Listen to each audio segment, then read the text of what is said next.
Hey guys, welcome back. It's your brother in Christ, Weston. Thanks for joining me today. So today's articles are coming out of multiple places. So let's get into it. Hey guys, so I'm going to be spitballing some articles here because there's so much that's happening. I just can't make a video for all of this. The idea of making this video is to have you see multiple articles and things that are just happening all over real time. Okay, so to start, I put out two videos yesterday. One posted today. I edited one yesterday and posted it yesterday, and then I edited another one and it posted today. These are talking about Putin being Gog of the land of Magog, which is Russia, the chief prince of Meshach, Tubal, and Cain. And this, I also talked about how this could lead to a World War III, how the invasion of Ukraine, that he would not stop, and how China, which they're in bed with their allies, would push for Taiwan, and then there would be the war over here. Then it'd be real, like once that happens, there's more war. If not, it doesn't already start with Ukraine, and that it would be like Russia and China versus the world, right? U.S. and NATO, and depending on what's going to happen. As of making this video today, after I posted those two, as of last night, Russia was demilitarizing Ukraine because they were trying to do it for Nazi vacation, to get rid of Nazis in Ukraine. Okay. And I woke up this morning and there's been chaos and it's been nonstop. So why is this important?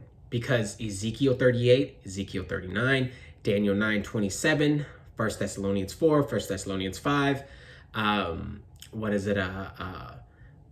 Revelation 6 for seal kind of stuff like this, the beginning of birth pangs that we've been seeing that are leading into Jacob's trouble, which is the 7-year tribulation. I don't care if you like my eschatology or not.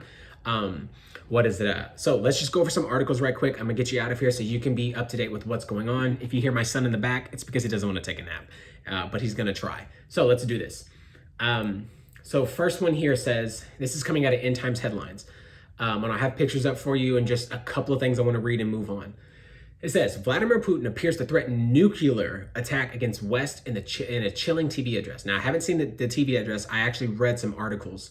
Or I just read some excerpts of things from articles. It says here, Vladimir Putin appeared to threaten nuclear strikes if any country tried to attack Russia in retaliation in a terrifying speech. The president said the consequences of any attempt to strike back following the country's invasion of Ukraine would provoke a response never seen in history.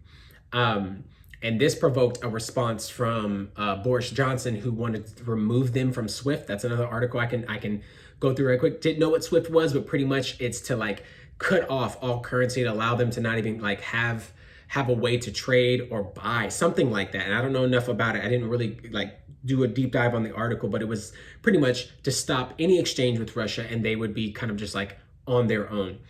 And that would be pretty serious. So that one's there. Let me move over to my next one.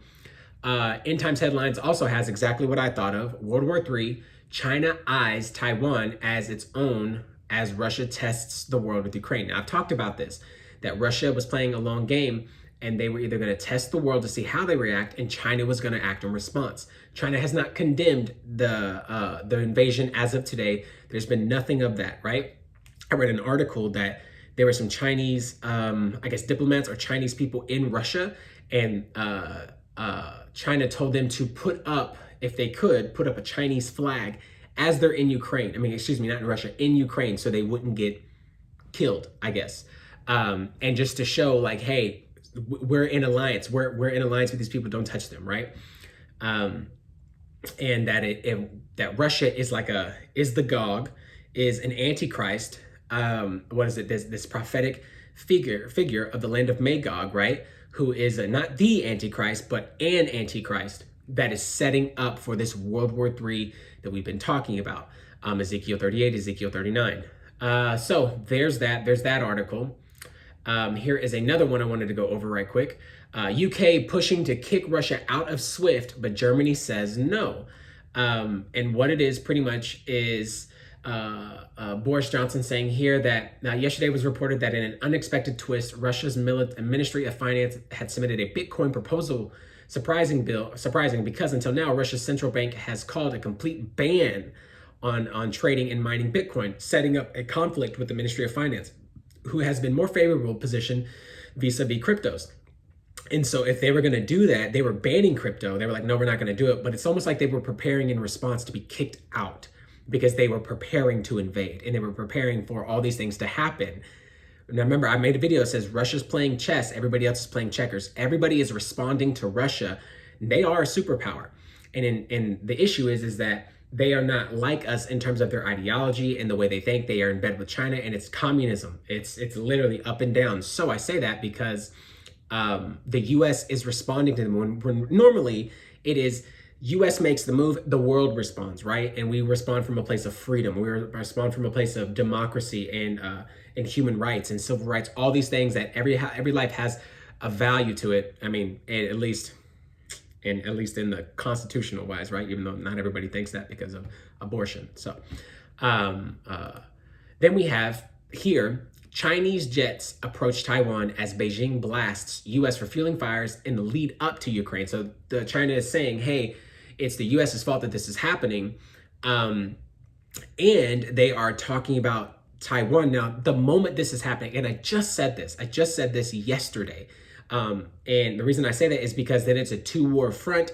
You have they're divided. Doesn't mean they can hold their own, but what I'm saying is if that happens, what makes you think that China's not going to use the technology they've been using, right?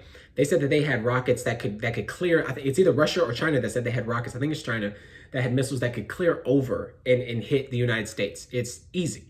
And for that, what do you think is going to happen? Then you've got Russia. You've got Putin threatening nuclear war.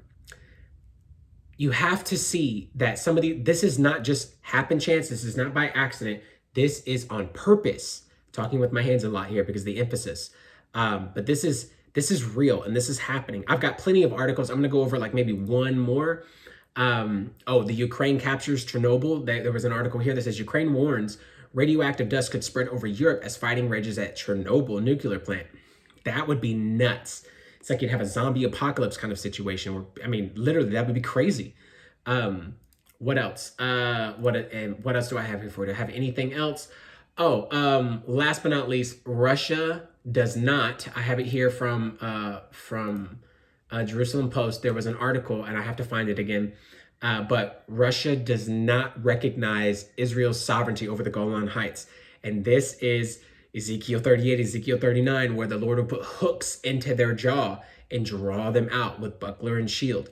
This is happening so fast. I can't go over all of it. I just want to try to give you some places to do research. Jerusalem Post. Now the end begins. End times headlines. Zero Hedge. Pretty much any major news website, but I frequent those a lot. But these are things that are super serious, and the reason why they're happening is because of Bible prophecy. So look up because 1 Thessalonians 5 tells us. 1 Thessalonians 5 tells us that we are not appointed to wrath, and that we should comfort one another with these words, but we are to obtain our salvation through our Lord Jesus Christ, because we're not appointed to wrath. Wrath is coming, and it's showing itself. And I just don't know what's going to happen. I can make this video, and this could all just blow up, like literally. So I'm making this. It's quick and dirty kind of thing. I'll put all the articles in here, but I pray for Ukraine, pray for Taiwan, pray for the war to stop, pray for the Lord righteousness to pull, just pray for justice, like. Goodness gracious, I'm slipping over my words. There's so much to pray for. Pray for righteousness to win out. Pray for hearts to change. And pray for justice, the Lord's justice, to happen. So that's it, guys. That's all I got for you. It's a crazy day. It's a crazy day on the cybersecurity side, on my side. And we're expecting big cyber attacks. We're expecting things to hit grids, energy grids, and financials. And so I'm pretty much on high alert kind of thing with my organization. So anyways, I'm praying for you. I'm praying for your health. I'm praying for peace. I'm praying for mercy. I'm praying for the gospel to go out. I'm praying for people to get saved. I'm praying for lives that if they are lost, that they would know Jesus. And I'm praying for this to stop. And I'm praying for ultimately the Lord's will. So anyways, guys, that's the video. I'll see you in the next one.